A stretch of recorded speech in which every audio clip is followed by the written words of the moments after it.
You're training 4 times a week, but you're still not seeing the results.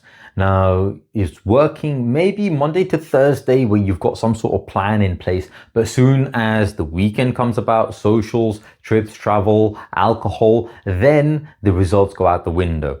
And the problem is, it's not the effort or the lack of effort because you've already got that, but it is having that structure in place so that when there are speed bumps that come into life, which is part of life, by the way, then you've got an actual strategy how you can plan in advance and actually navigate those. So that's what I want to focus on today. And over this next few moments, you'll realize exactly maybe where is it that you're leaking, because if you start to realize it, the first step of everything is building that awareness. And if you know where you are leaking, then you can start to fix it. So what I'm going to do is focus on 3 parts of the life in essence. The first is weekdays, second is weekend, and the third part is travel, socials, all of that good stuff. And if we keep it very simple, we've got workouts, we've got food, and also we've got recovery. So this includes sleep and stress management. And so if you take it each one at a time, right? So I personally like to do my workouts on the weekdays. That way on the weekends, I know it's pure family time. So that's what I like to do. And remember, when you're looking at working out, then it's just about doing a few things, and I'll write them down over here. So the first is multi-muscle movements. The second is focusing on tempo. And the third thing is focusing on full range of motion. When you focus on this, for example, if you're going to work out 4 times a week, doing 2 upper body workouts, 2 lower body workouts. If you're going to work out 3 times a week, then just alternate upper, lower, upper, lower, upper, lower. That's something which I would do. Now, still focusing on workouts and movement, and movement.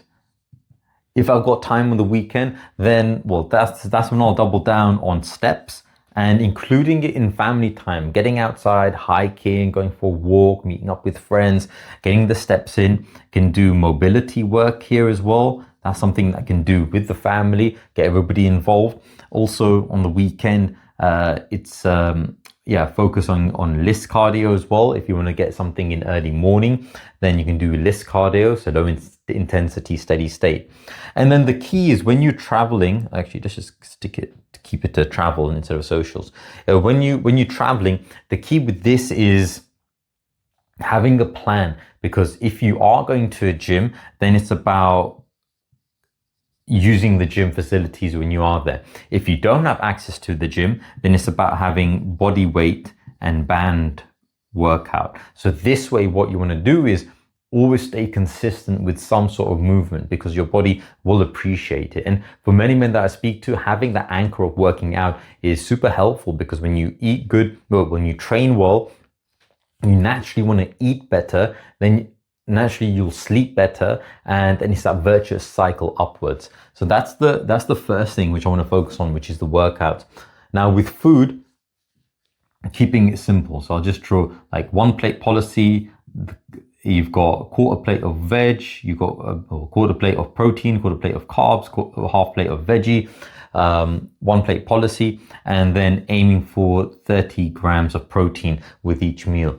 So keeping it super simple and then consistent times as well. So you've got breakfast, you've got lunch, you've got a snack, you've got dinner.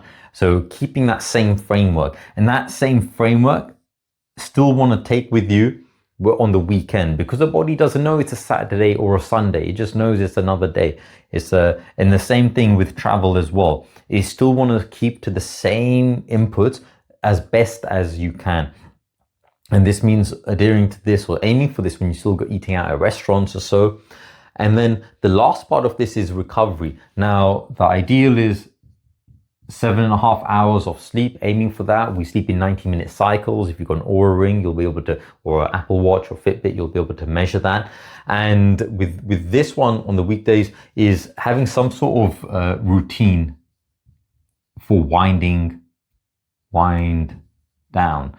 for the last 15-30 minutes, not going on the phone, not going on social media, but doing things for yourself that can help you start to calm yourself. It could be journaling, you could be reading a book, you could be doing some foam rolling, for example, you could be doing a jigsaw, whatever it is that helps relax you. Now, on the weekend, I've seen it's usual, as in socials happen, eating late, drinking alcohol, so everything gets pushed back. And the key with this is still wake up like plus or minus like around that 30-minute mark from the weekdays as well, because the body still, it doesn't know it's the weekend.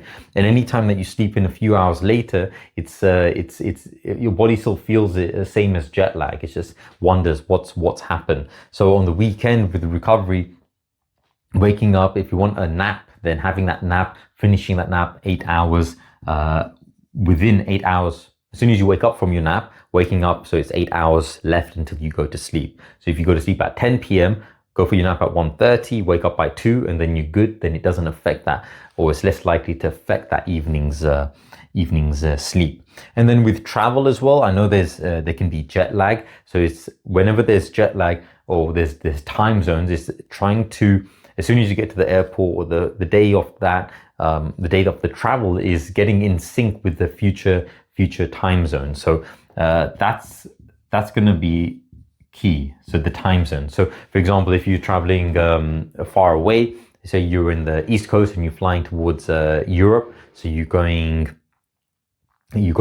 back, you're going forwards in time. So with that one, it's about, as soon as you get to the airport, sticking to the times of the future of where you're going to be instead of where you are, because I find that many planes, they still stick to the place of departure instead of the arrival. So saying no to the meals and doing it your own way, because that way your body starts to sync quicker with where you're going to go.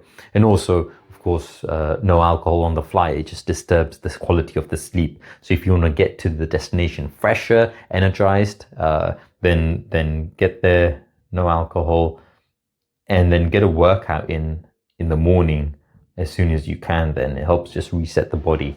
So this is what I would do if you wanted to drop 10 pounds and still travel, still live life. It's all about planning. As you can tell, it's to do with planning and having defaults in place. Once you've got the structures in place for your workouts so that they are repeatable, once you've got it for food as well, it's repeatable, and recovery, how you can maximize it and get the most from it, then this way you're going to stay on track.